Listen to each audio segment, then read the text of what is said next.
Hi guys and gals, Kianabolic. Today we're gonna talk about shoulder, more specifically the front deltoid or front delt. I'm using a dumbbell to do the shoulder press. Today's topic is shoulder press, and just let's get to it. I do not like to do it with barbell. I've talked about the shoulder problems. It's in my video about the chest. You can watch that, but just to give you a summary, because the barbell is fixed, you cannot move it based on your anatomy, and overall it's not a good thing to use barbell for a lot of exercises normally involving the shoulder joint. If you just move the arm a lot in an exercise, it's not good to use a barbell. But more specifically, especially the Smith machine, that's really terrible for doing shoulder. The free weight bar is still a little bit better, but it's not a good choice, and that is because your arm are in a fixed position and you just have to move it without just rotating your arm or just supinating your arm a little bit to be more comfortable and be anatomically good for you. So because of that, I'm not going to use barbell. I do not like to use barbell, and I'm going to show you how you should perform it with the dumbbell. When I go through the exercise, you're gonna understand again why I do not use barbells. Like always, I'm gonna start with the toes, go all the way up because of the stability reasons, especially if you're training with one arm at a time, or also called unilateral training, which is one side of your body at a time.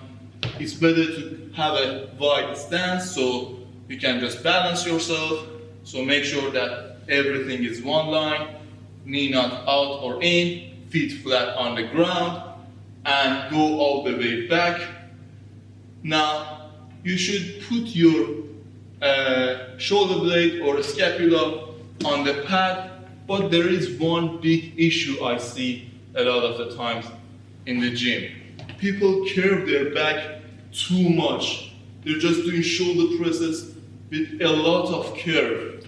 You see, if you're doing a chest press, which is something like this, you can have a little bit of arch, and the reason is the weight is not gonna be on your spine. It's gonna come here, it's still a little bit on your spine, but it's gonna be really low. So the weight is gonna come to the bench.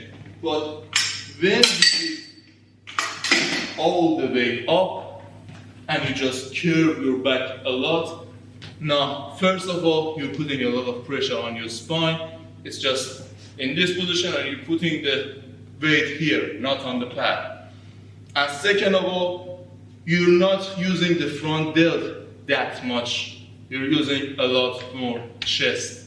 So it's good to have an arch a little bit, but do not overdo it as well. Push yourself back. You can just slide your feet to the ground, so push yourself back so the pressure on your spine is going to be less. But if the weight is just not heavy and you're doing higher reps, for example more than 10 reps or even 8 reps, it's alright, just see which place is good for you. But if the weight is heavy and you're lowering the repetitions, try to put yourself, so I'm just trying to do this to the ground. I'm not, it's not gonna move, but I'm just trying to put my back to this table, so the pressure is gonna be less, my stability is gonna be a lot more, I'm gonna be more focused, and I'm gonna be able to perform the exercise better.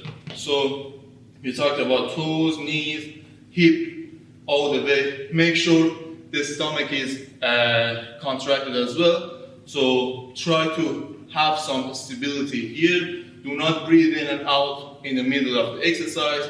When you calm down, take a rest. Breathe in, keep it up. You can, if the weight is not that heavy, you can breathe out here as well. So, but if the weight is really heavy, just do this.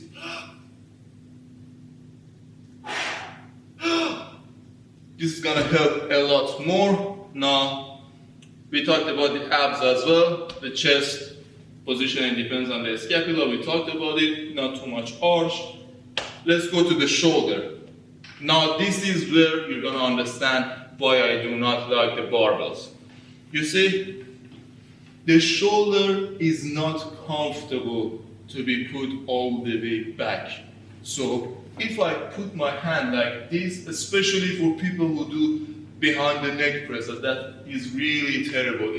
You're just bending the neck a lot forward. It doesn't matter whether you do this from the front or just bend it and do it from the back. It's just your neck that's under a lot of pressure. And if you just bring it all the way back, just force it to go back, it's just, first of all, the deltoid muscle doesn't work that way. It doesn't matter whether you put it too much back or just force it to just force external rotation too much. It's just not gonna work, and aside from that, you're gonna hurt your shoulder. So bring it a little bit forward, and even with the bar, the problem is you're gonna be something like this. Now, let me give you an example. This is a straight bar now. Here it has some curvature, but here that I grab the bar, it's gonna be a straight. When I bring it up, I do not have any room to rotate my hand or supinate my hand. And that has an impact in the elbow positioning. You see, when my arm is up, when I supinate, I can bring, or when I turn the hand towards my face, I can bring the elbow inside. But when I do the opposite, it's just hard. So when the bar is fixed in that position, I'm not going to be able to bring my elbow forward. And the reason that you should bring the elbow forward is just, first of all, to target the front delt, and second of all, more importantly, the health of the shoulder. It's better to bring it a little bit forward. You don't get any problem in your AC joint, and also in your rotator cuff and the deep muscles inside your shoulder. And now let's talk about the exercise itself. We talked about the shoulders as well. Let's talk about performance. You see, because this is a shoulder press, you're going to use the tricep anyway.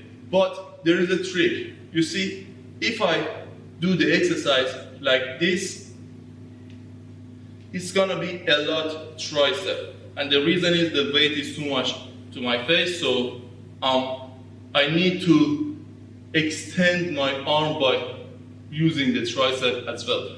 But if I lower the weight and bring the weight out and do it like this, the tricep is gonna be limited. It's not gonna be able to contribute that much, and also the pressure is gonna be on my front delt. So I need to put it with my front delt. Also, aside from the degree of that, make sure you do not bring it all the way in. Again, AC joint. When you bring it all the way in, you're just putting a lot of pressure. The full contraction of the shoulder is not here.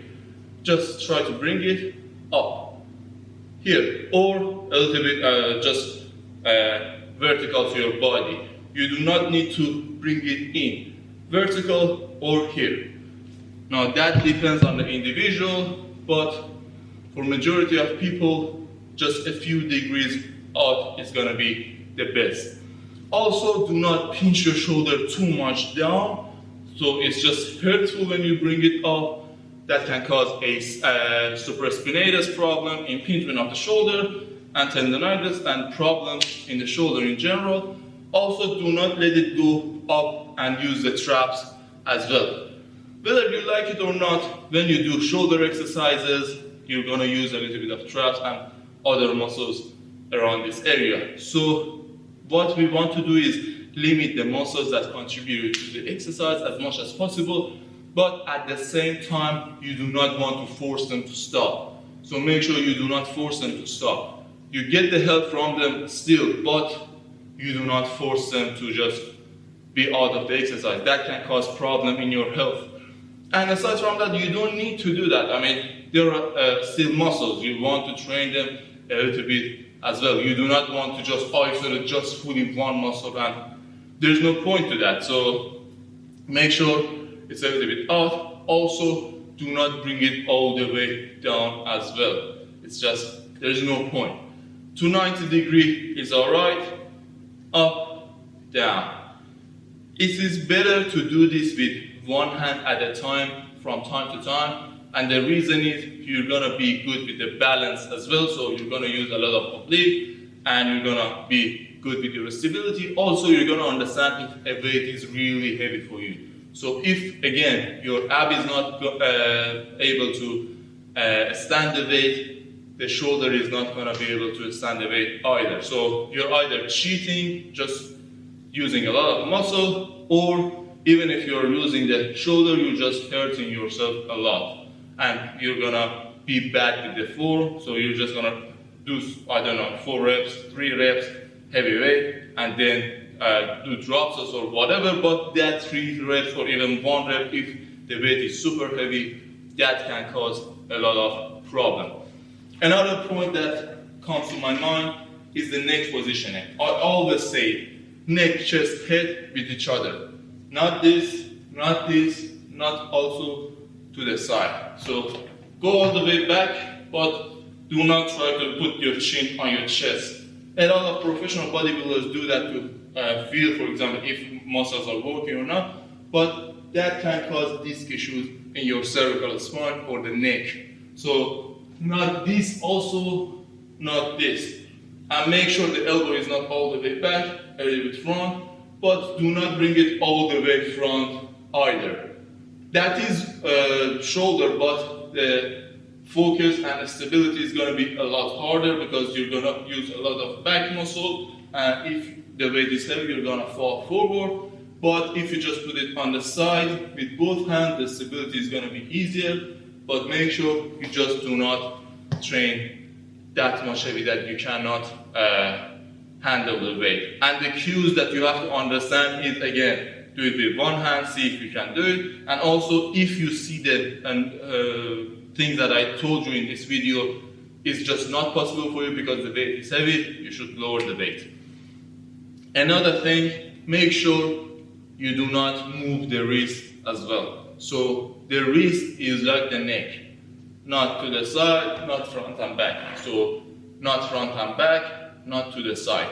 Keep the weight steady. So this is the weight. During the whole process, I hold it like this.